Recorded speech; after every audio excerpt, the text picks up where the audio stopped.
Our top story this morning, the FBI examining the possibility Mayor Eric Adams improperly pressured officials at the FDNY into clearing the opening of a Manhattan high-rise which would house the Turkish consulate.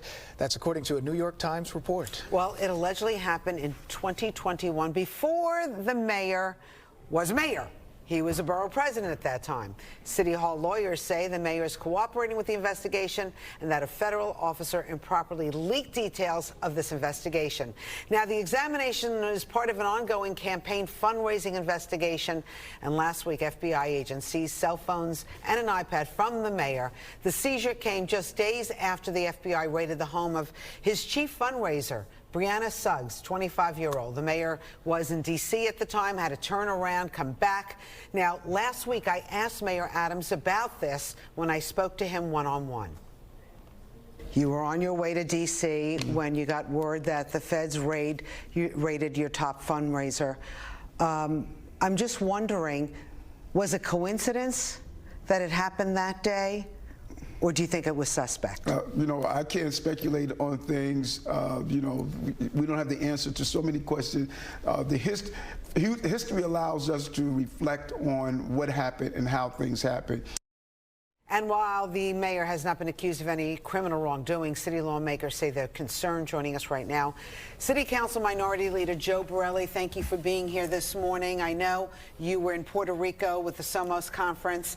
Everybody was talking about the investigation there. Everybody's talking about the investigation here in New York City. What do we know and what are you concerned about? Well, let's start with the bad. First of all, good morning, guys. Thanks for having me. But let's start with the bad. It's not good when you have, in a previous investigation, a member of your administration get indicted, right? Now you have a raid on his treasurer's home, obviously not good. Now you have the seizing of his phones and laptops and iPads and things like that. All of that isn't good. But we've known the quid for a couple of weeks, that there was potentially this straw donor scheme. Now we learn the quo, and honestly, if it's what the New York Post and what the New York Times is saying it is, and that he expedited the re-inspection of a fire department inspection unit for the Turkish consulate, this is what members of the government, elected officials, do every single day. So you should all be investigated. If the FBI is downstairs waiting for me right now for, you know, helping Mrs. Jones get her housing voucher or helping a restaurant owner get an inspection on a range hood. I mean, this is the kind of thing that constitutes normal casework for city council members. Because why? Everybody's understaffed. And it moves slowly. What's the problem? You know, typically in a bureaucracy, 230,000 people constantly mess up. When the sanitation man misses your garbage, people call my office. When they miss their housing voucher, people call my office.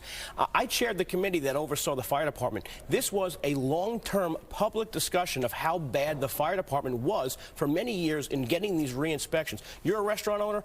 Imagine you close for a week to install an exhaust hood. By the way, We've been down that road, and yes, right. So begging for people to come. So you close for a week, yes. You do the work. You know, the inspection comes. They say you didn't do X, Y, and Z. You can't get a sign-off. Then they tell you once you correct it, you're going to have to wait another 9-10 weeks. All your employees will be bankrupt. You'll go bankrupt. Your restaurant will close. These kind of things happen all the time. So I'm not concerned that the mayor was doing that. Obviously, if there's a straw donor scam, that's a different story. But even then, nowadays, most of the donations do come in self-certified digitally through the Campaign Finance Board's own website. Joe, it's interesting to hear you say that because obviously you're a Republican in the minority. This is a Democratic mayor. It seems like you should want to be more critical of this. But I mean, why are you not more critical of where things are right now? Well, I get to come here every once in a while and talk to you guys, and I've unloaded on Mayor Adams, and we can do that in 5 minutes about the migrant crisis when he's wrong. But I'll call balls and strikes here. I was giddy when Andrew Cuomo was going down. I mean, I still smile from it every once in a while late at night. The truth is, with this particular election, if he has to step down for some reason, it's not good for us. It's not good for the city. We'll get 90 days of Jumaane Williams as mayor, which, by the way, if the folks are unhappy about that, they could have voted for me in 2019, but they didn't. We'll get 90 days of Jumaane Williams. Then we'll get a ranked choice, nonpartisan election, which will almost guarantee that despite having 3 or 4 progressives, Jessica Ramos, Zelnor Myrie, Brad Lander in the race, that doesn't hurt their chances. With ranked choice, that only ensures that that'll be the top 3 choices of all those people, and we'll get a woke leftist government. Critical implications, political implications, no doubt. The mayor, though, does have this relationship dating back to his days as the Brooklyn Borough president with the Turkish government, with these officials. Some people might have been surprised to see the deep relationship here that is sort of resurfacing. Has that struck you as odd over the years, knowing the close ties that the mayor has to No, the I mean, Turkish government? I've been on a trip to Turkey, not with the Erdogan government, actually with the opposition party. I helped the government of Korea a couple of months ago. Bob Holan and I, we actually repatriated one of the Korean founding freedom fighters back to the National Cemetery. So occasionally in government, sometimes these things happen. We are a city that houses the UN, so it is not uncommon for a foreign government or a community that is sort of associated with the consular services here in New York to ask for help on some mundane problem. Again, this all goes back to the fact that the fire department simply couldn't just give them an inspection date that would coincide with a state visit from the president of a foreign country. So let me ask you something. According to the Times, because they seem to be getting all the leaks, according to the Times, the mayor was given a heads up that they wanted his electronics. And then, instead of like scheduling a time to go see the mayor and hand over the electronics, they choose to basically pull over his car after a public event and take his electronics. Look, I mean, first of all, that's a dicey event. You have two parties of people with guns potentially in conflict. So that is a very serious incident to have occurred. And the seizing of the mayor's laptop and iPad and things like that is unprecedented. And that's a very serious allegation. And that's where I won't downplay. I mean, that's a very serious thing the mayor's going to have to face up to.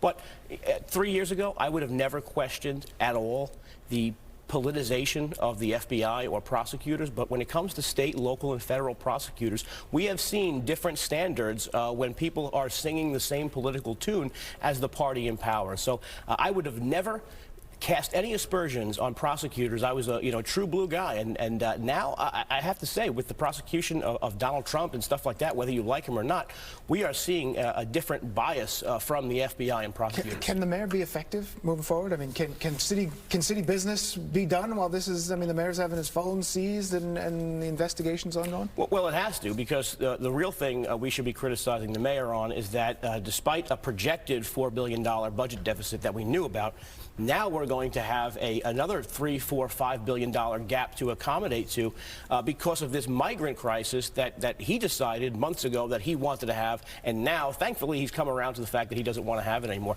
That's the real challenge right now in the short term for the city, and the mayor has to be effective at implementing some of these cuts. Did you see they brought some migrants to Floyd Bennett Field, and they didn't like it? I'm willing to bet that was by design. I think this is a way for the system to start weeding out as many people as possible, because you give people a luxury hotel for a few years. It's been over years now. You give people a luxury hotel for months and over a year, and now you put them in a tent. They're going to just start finding their way out of the system. And let's be honest, too. We have all these e-bikes in front of these migrant shelters. These people are working. They're working. We can't pretend like they're not working. We can't live in a bubble. So it's time for them to get out on their own, and if they still get some city services, fine. But the big budget items that we're spending, the hotels, that has to end. Joe Borelli, thank you so much.